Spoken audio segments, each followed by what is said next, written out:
का stop loss रहेगा, 1500 का टारगेट। के टारगेट के लिए मौका, रूट मोबाइल में तेजी की पोजीशंस लेने का 1350 के आसपास आप रखेंगे स्टॉप लॉस। ये है फिलहाल आपके लिए अरुण का trade. Route mobile, Indian hotel और मेट्रो ब्रांड को ये फिलहाल कर रहे हैं होल्ड। अच्छा, रुचित और स्वाति का एक एक ट्रेड बाकी है।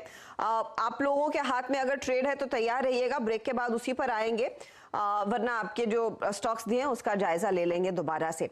लेकिन आज दरअसल एक आईपीओ भी खुल रहा है 4 अक्टूबर यानी कि आज की तारीख, और ये 7 अक्टूबर तक खुला रहेगा। मैं बात कर रही हूँ कंज्यूमर ड्यूरेबल और electronic retailer electronics mart India की। इसका आईपीओ आज से खुल चुका है। ये दक्षिण भारत में अच्छा खासा पकड़ रखती है और टॉप मैन्युफैक्चरर्स है दरअसल इलेक्ट्रॉनिक इक्विपमेंट के। हमारे साथ कंपनी के सीईओ करण बजाज जुड़ रहे हैं। करण, स्वागत है आपका सीएनबीसी आवाज पर। कांग्रेचुलेशंस, आपका इशू आज खुल रहा है। मैं आपसे इशू की चीजें समझूंगी। I believe you are in the market, 500 crore race करना चाह रहे हैं।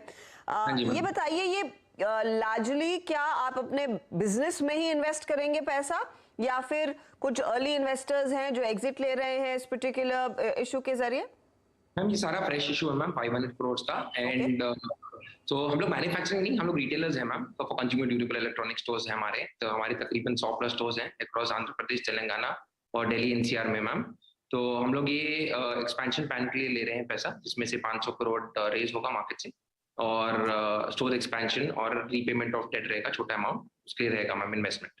अच्छा, क्योंकि आपने डेट का जिक्र कर दिया है, तो डेट का कितना क्वांटम है आपकी बुक्स पर, कितना आप रीपे करेंगे?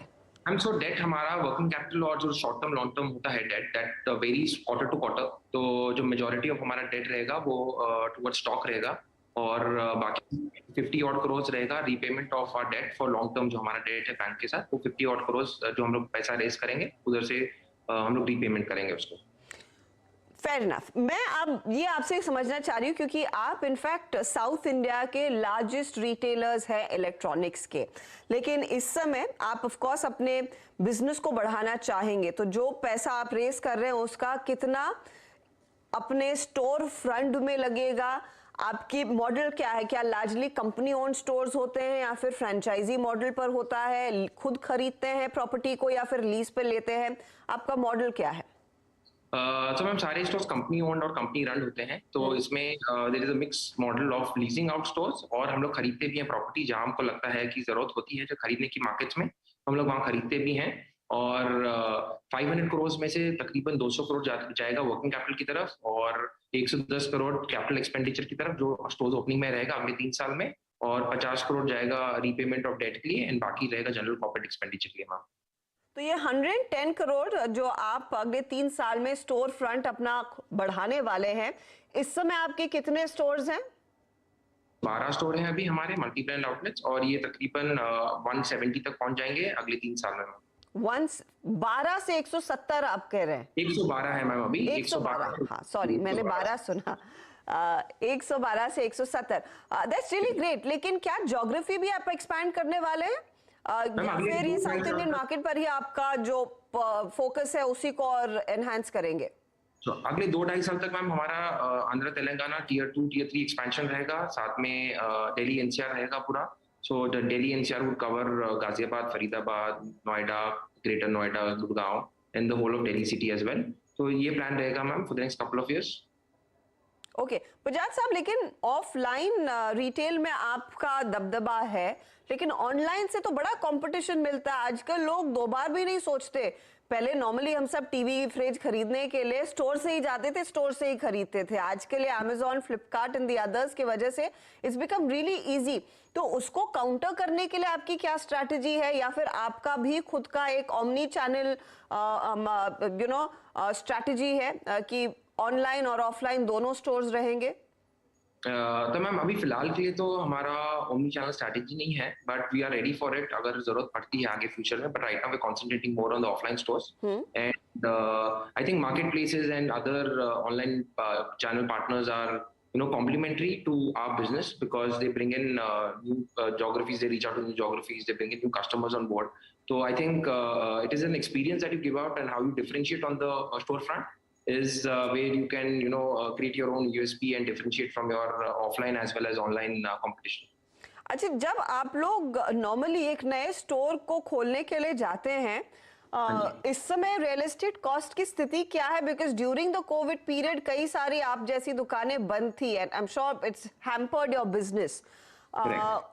उस तरह के रिस्क को इन द फ्यूचर मिटिगेट करने के लिए कोई क्या स्ट्रैटेजी सोची है, और यू जस्ट होपिंग कि इस तरह की त्रासदी हमारे सामने दोबारा ना आए? मैम अभी सारे तो यही सोचेंगे कि वापस we don't go through the same phase that we went the last couple of years, but going forward definitely अगर डिमांड होता है या if there is a need of making some changes we would definitely do that, but अभी फिलहाल के लिए तो there is nothing that we thought out कि अगर वापस से कोविड होता है या any other calamity going forward what decisions to be taken that will be done instantly right there and then अगर जरूरत पड़ती है तो नॉर्मली जो आप लॉन्ग टर्म लीज लेते हैं तो क्या रेंटल्स फिक्स होते हैं? How do you work that out? तो मैम लॉन्ग टर्म लीज होते हैं मिनिमम 15 साल के for our store that out, and then is usually an market increment of 5% जो स्टैंडर्ड होता है। ठीक है, या that is how it is. अच्छा, फाइनली किस तरह के ब्रांड्स के साथ आपका कोई एक्सक्लूसिव टाई अप है क्या, जिसका फायदा शायद आपके शेयर धारकों को आगे मिलेगा? तो मैम एक्सक्लूसिव टाई अप नहीं है, but we are in we buy directly from the manufacturers और the OEMs, the larger ones, so that is how the negotiations are of the contract is, and I think that is in place as a standard market practice for everybody. Okay, and I'm guessing इस time आपका season बड़ा अच्छा चल रहा है, because I've been speaking to a lot of players, online players especially, उनके लिए बहुत बढ़िया माहौल रहा. How is it on ground for you? तो मैम अभी तो शुरुआत ही है, बस down south year Dussehra and Diwali both are bigger seasons, so the momentum has been good till now. So we're just waiting for this Diwali to become a good festive season for everybody. I'm sure आप इस समय forward looking statement देने से थोड़ा सा कतरा रहे हैं, और देनी भी नहीं चाहिए. जब आपकी लिस्टिंग की बारी आएगी will take detailed information as to ये वाला सीजन कैसा रहा है. बहुत बहुत शुक्रिया and all the very best for this issue. तो इलेक्ट्रॉनिक्स EMI के नाम से कंपनी जानी जाएगी. इलेक्ट्रॉनिक्स मार्ट इंडिया का IPO खुल चुका है. 56 से 59 रुपए प्रति शेयर ये इशू इस समय मार्केट में है. चलिए लेंगे एक ब्रेक. ब्रेक के बाद ऑफ कोर्स बैक टू खिलाड़ी नंबर 1.